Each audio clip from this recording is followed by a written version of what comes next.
Hello বন্ধুরা, সবাই কেমন আছো? আশা করি ভালো আছো। তো আমিও খুব ভালো আছি। তো আজকে একটা রেসিপি নিয়ে চলে এলাম, যেটা হচ্ছে ট্যাংরা মাছের হালকা পাতলা ঝোল বেগুন আলু দিয়ে। তো কার কার পছন্দ, কে কে ভালোবাসো, একটু কমেন্ট করে জানাবে। আর আমার রান্না যদি তোমাদের পছন্দ হয় তাহলে একটা সাবস্ক্রাইব করে পাশে থেকো বন্ধুরা। আর কমেন্ট করে কিন্তু অবশ্যই জানাবে যে আমার রান্নাটা কেমন হয়েছে। তো দেখো, ট্যাংরা মাছগুলোকে আমি প্রথমে নুন, হলুদ, একটু লঙ্কার গুঁড়ো আর সর্ষের তেল দিয়ে মাখিয়ে নিলাম। আর কড়াইতে আমি তেল গরম করছি। তো দেখো, ডিমগুলো না ভীষণভাবে বেরিয়ে যাচ্ছে, এমনভাবে কেটেছে মাছটা। তো তেল গরম হয়ে গেলে আমি মাছটা দিয়ে দেবো। আর আমি এখানে ঢাকা দিয়ে দিয়েছি, তার কারণ হচ্ছে মাছের মধ্যে তো প্রচুর তেল থাকে। কড়াই যখন ভাজতে যাব না, প্রচণ্ড ফাটে মাছগুলো।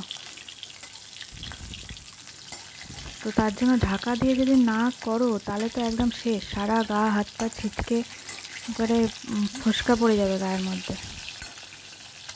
তো এইভাবে ঢাকা চাপা দিয়ে দিয়ে আমি মাছগুলোকে ভেজে নিয়েছি। সাংঘাতিক মাছ, এরম ধরনের তেলের মাছ যদি রান্না করো অবশ্যই কিন্তু ঢাকা দিয়ে নেবে বন্ধুরা, নাহলে কিন্তু মুখে চোখে একদম তেল ছিটকে ফোসকা পড়ে যাবে সব। তো দেখো, আমি মাছটা ভেজে নিলাম, এইভাবে ভেজে নিয়েছি। তো এবার আমি কড়াইতে দেবো জিরে, গোটা জিরে ফোড়ন দেবো, দিয়ে আমি এখানে বেগুনগুলো ভেজে নেব। তো সবই ধুয়ে রেখে দিয়েছি, একটা টমেটো দিয়ে দেবো।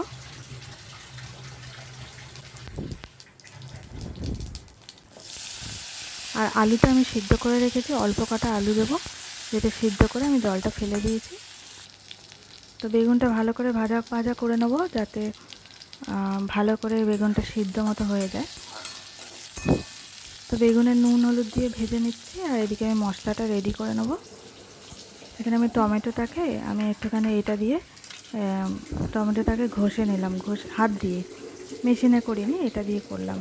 এবার এখানে আমি জিরের গুঁড়ো, লঙ্কার গুঁড়ো, হলুদের গুঁড়ো নিজের মতো করে যতটুকু দিতে চাই দিয়ে দেবো, অল্প অল্পই দেবো সবই।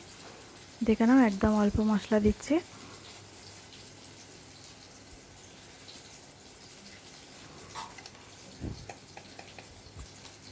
তো একটুখানি কাশ্মীরি লাল গুঁড়োও দেবো। কাশ্মীরি লাল গুঁড়ো, যে লঙ্কার গুঁড়োটা, ওটা দিলে কিন্তু রঙটা ভালো হয় বন্ধুরা। আর নুন তো নিজের স্বাদ মতো দেবে। এটাকে আমি একটু 5 মিনিট ধরে ভিজিয়ে রাখলাম। এবার এদিকে আমি বেগুন আলুটা ভাজা ভাজা করে নিচ্ছি। এটাকে মাঝে মাঝে একটু নাড়াচাড়া দিয়ে দিচ্ছি। হালকা উষ্ণ গরম জলে আমি এই মশলাটা ভিজিয়ে রাখলাম, কারণ যেহেতু আমি বাটা মশলা ব্যবহার করি না, সবই গুঁড়ো।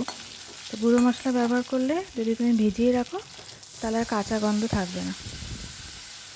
এবার যখন তুমি কড়াইতে ভালো করে কষিয়ে নেবে, তাহলে তো আরোই ঠিকঠাক করে মশলাগুলো ঠিক হয়ে যাবে, মানে কাঁচা গন্ধটা আর থাকবে না। তো তোমরা যারা যারা গুঁড়ো মশলা ব্যবহার করো তারা কি এরমভাবে করো বন্ধুরা? একটু কমেন্ট করে জানিয়ে তো। আমি তো এইভাবেই রান্না করি। তো দেখো, এখানে আমি একটু জল দিয়ে দিলাম, কারণ মশলাটাকে আমার ভালো মতো ফুটিয়ে একটুখানি ঠিক করে নিতে হবে, তারপরে মাছ দেবো, এখন মাছটা দেবো না। তো দেখো, মশলা আমি ভালো করে ফুটিয়ে নিলাম বেগুন আলুর সাথে। এবার আমি মাছটা দিয়ে দেবো। তো বেশি মাছ দিইনি, 3টে মাছই করেছি, 3 জন খাবো সেই জন্য।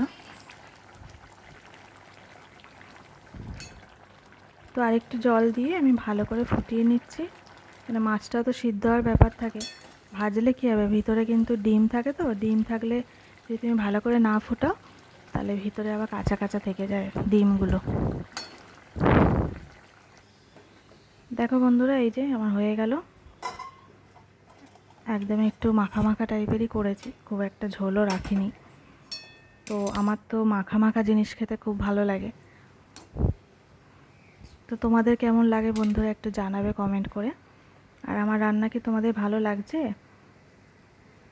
যদি ভালো লাগে তাহলে আমার চ্যানেলটা সাবস্ক্রাইব করে দিও, আর একটা লাইক, একটা কমেন্ট করে অবশ্যই পাশে থেকো বন্ধুরা।